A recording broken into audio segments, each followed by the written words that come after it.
nome do Pai, do Filho e do Espírito Santo. A segunda leitura da epístola de hoje, de São Paulo aos Hebreus, fala sobre o sacrifício que era realizado no Antigo Testamento de animais pelos pecados dos homens. Eram sacrificados animais no Templo de Jerusalém, mas os corpos desses animais eram queimados fora do templo. São Paulo continua: por isso também Jesus, para santificar o povo com seu próprio sangue, padeceu fora das portas.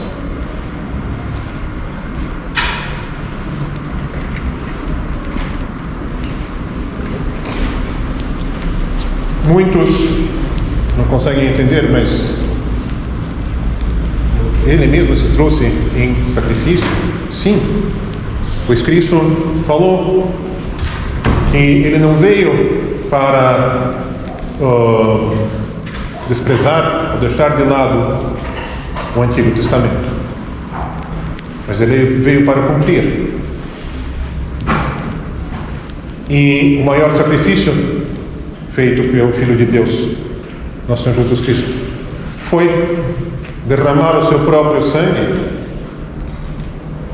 pelo perdão dos pecados dos homens, pelo perdão Deus derramando o seu sangue pelo perdão do pecado da criatura.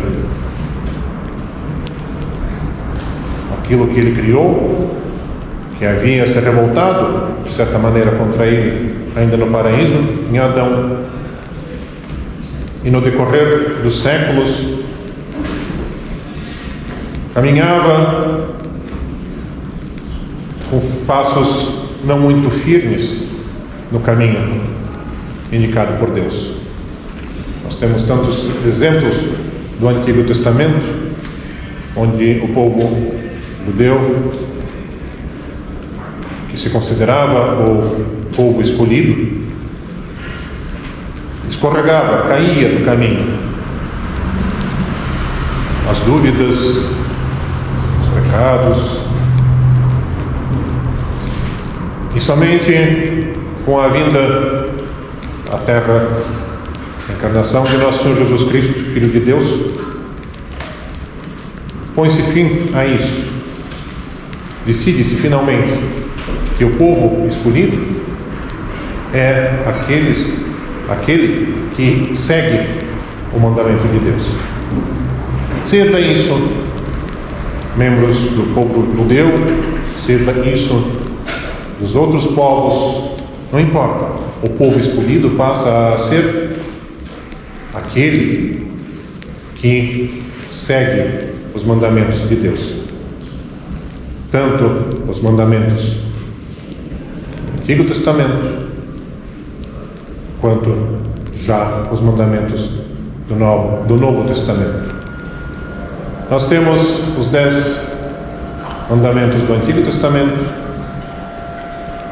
sóbrios, rigorosos, mais como uma lei do que uma administração ou como um conselho.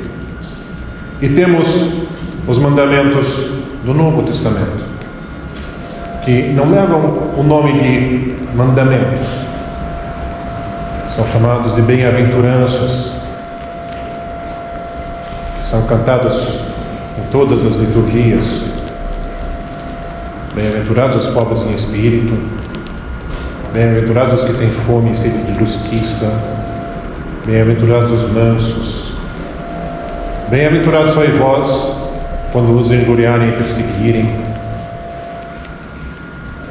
Mas os mandamentos do Novo Testamento são todos eles seguidos de uma promessa. Não é simplesmente um mandamento, o qual nós devemos cumprir. Cristo, no seu infinito amor, dá a lei, mas promete também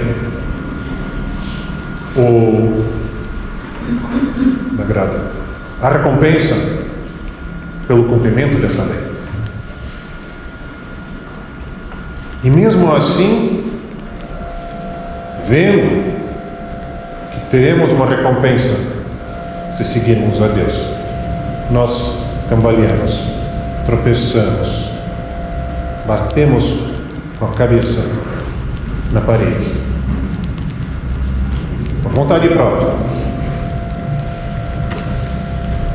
Parece que fazemos questão de tropeçar, fazemos questão de cair, e pior ainda, fazemos questão de cair e não levantar. Procuramos infinitas desculpas para os nossos erros, para os nossos pecados. Nós não precisamos ter medo, nós precisamos levantar, erguer os olhos ao nosso Pai Celeste, aquele que mandou seu Filho para a remissão dos pecados do mundo, o Cordeiro de Deus, que tira o pecado do mundo, que foi imolado fora das portas da cidade santa, por cada um de nós. Erguendo os olhos, pedir a Ele perdão e forças para caminhar no caminho dele, não no nosso, não de acordo com o nosso ego, não de acordo com aquilo que sussurra no nosso ouvido, ou às vezes nem sussurra, grita, fala alto o demônio, mas sim no caminho da luz, caminho da salvação. Temos a Sagrada Escritura, temos os dogmas inspirados pelo Divino Espírito Santo e instituídos pelos concílios ecumênicos da nossa Igreja. Dogmas com 2000 anos, praticamente, desde o primeiro concílio, quarto século, pouco menos de 2000 anos, que não envelhecem, que não perdem a sua atualidade. Infelizmente, no decorrer dos séculos, muitas das heresias que foram condenadas pelos santos padres nos concílios, em algum momento reviveram. Algumas vivem até os dias de hoje e, com isso, confundem as cabeças dos homens. Mas parece ser tão simples. Aquilo que já foi condenado, aquilo que já foi reconhecido como falso pelos concílios ecumênicos, deveria ser já desnecessário para os homens. Mas os homens procuram sempre, pensam que estão inventando alguma coisa nova, principalmente da fé, mas na realidade estão simplesmente revivendo novamente aquelas heresias que já foram condenadas.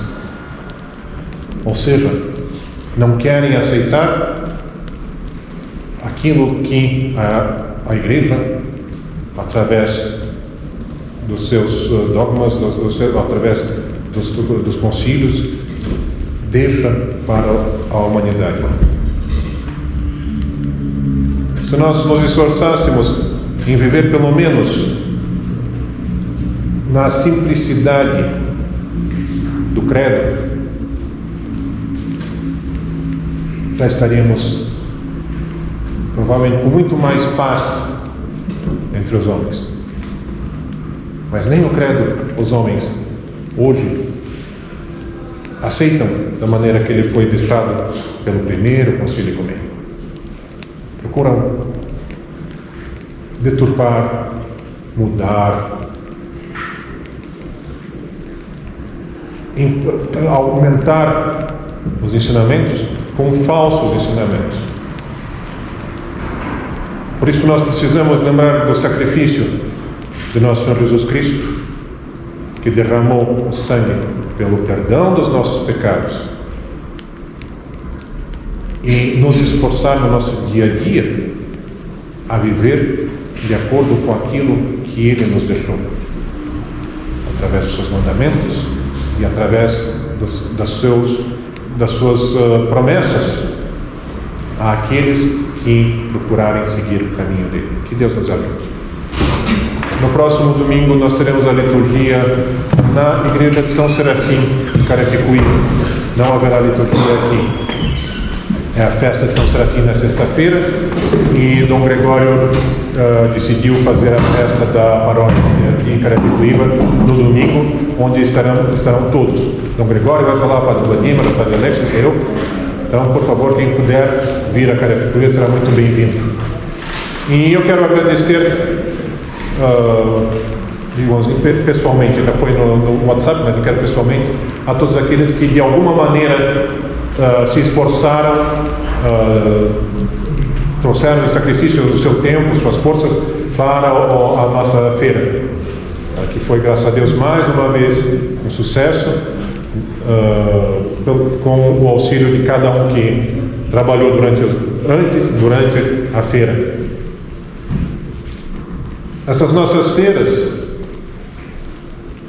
olhando de lado, de fora, é uma reunião de pessoas desconhecidas, é um comércio, um monte de comida, coisas diferentes, é uma distração. Sim, no primeiro olhar, sim, mas na realidade, para nós da paróquia, para aqueles que trabalham nas feiras, na realidade é muito mais do que isso. É uma experiência de vida, é uma experiência muitas vezes de paciência, de resignação, de sacrifício, mas com uma razão de ser. Manter o espírito fraternal na paróquia e procurar, através dessas feiras, de um lado, trazer pessoas para a igreja. As visitas que acontecem guiadas na igreja, de alguma maneira, mostram às pessoas o que é a ortodoxia. Muitos não têm ideia. Eles vêm da rua, não fazem ideia o que é a ortodoxia. E, através dessas visitas que acontecem nos 3 dias, pelo menos algumas sementes são jogadas. E dessas sementes alguma coisa brota, com certeza. E devemos dizer que, por mais inacreditável que possa parecer, que um evento desse tamanho, quantos anos que já está acontecendo? Mais de 10 anos, 2 vezes por ano, nós nunca tivemos nenhum acidente aqui dentro. Não na igreja, mas durante as feiras. Não teve brigas, não teve desavenças. Se teve algum desentendimento entre as pessoas, foi passageiro. Mas as feiras transcorrem no amor e na paz de Cristo. E que continuem assim, sendo como uma lição para cada um de nós.